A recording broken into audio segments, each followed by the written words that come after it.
સ્વામીશ્રી આપણને આ લોકમાં સર્વ પ્રકારે સુખી કરી પરલોક સુધી પહોંચાડનાર પરમ ગુરુહરિ છે. તેઓ આપણા પર અનંત કરુણા કરીને અંતકાળ સુધી આપણો હાથ ઝાલી રાખે છે. છેક અક્ષરધામ સુધી સંગાથે રહીને આપણા સાચા રાહબર બને છે. મારા પિતાશ્રીનું નામ પ્રહલાદભાઈ ત્રિભુવનદાસ પટેલ, જે પૂર્વાશ્રમના પૂજ્ય કોઠારી ભક્તિપ્રિયદાસ સ્વામીના મોટાભાઈ પણ થાય. એમના જીવનનો આ પ્રસંગ છે જે આજે હું આપને વર્ણવી રહ્યો છું.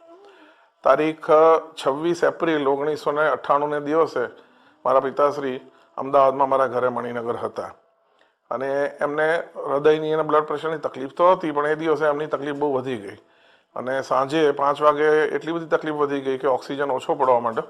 એટલે હું ઘરે ઓક્સિજન સિલિન્ડર બધું રાખતો હતો, એટલે મેં ઓક્સિજન ચાલુ કર્યો અને તબિયત બહુ સિરિયસ થઈ ગઈ. એ વખતે બાપા અમદાવાદમાં બિરાજમાન હતા, એટલે મેં બાપાને ફોન કર્યો કે આવી રીતે ફાધરને આવી તકલીફ છે. એટલે બાપાએ કહ્યું કે પ્રહલાદજી ના આપ, મારે વાત કરવી છે. એટલે મેં એમને ફોન આપ્યો. એટલે એમણે કહ્યું બાપાએ કે કંઈ ચિંતા ના કરશો, બધું સારું થઈ જશે અને કાલે સવારે આપણે હોસ્પિટલમાં અહીંયા મંદિરમાં જે છે બાજુ છે ત્યાં આવી જજો અને બધું ચેકઅપ કરાવી લેજો.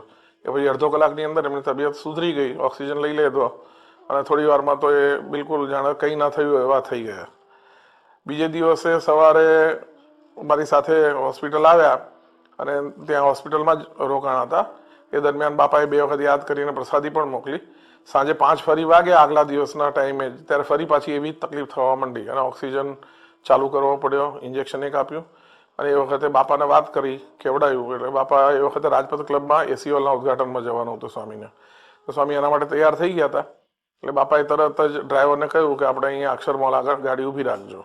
એટલે ત્યાં ગાડી ઊભી રાખીને બાપા મારા રૂમમાં જ્યાં પપ્પાને રાખ્યા હતા ત્યાં આવ્યા અને સ્વામી પોતે પલંગ ઉપર બેસી ગયા. પપ્પા પણ બેઠેલા હતા, હું પણ બાજુમાં બેઠેલો હતો અને સ્વામીએ બધી જૂની સ્મૃતિ બધી કરી.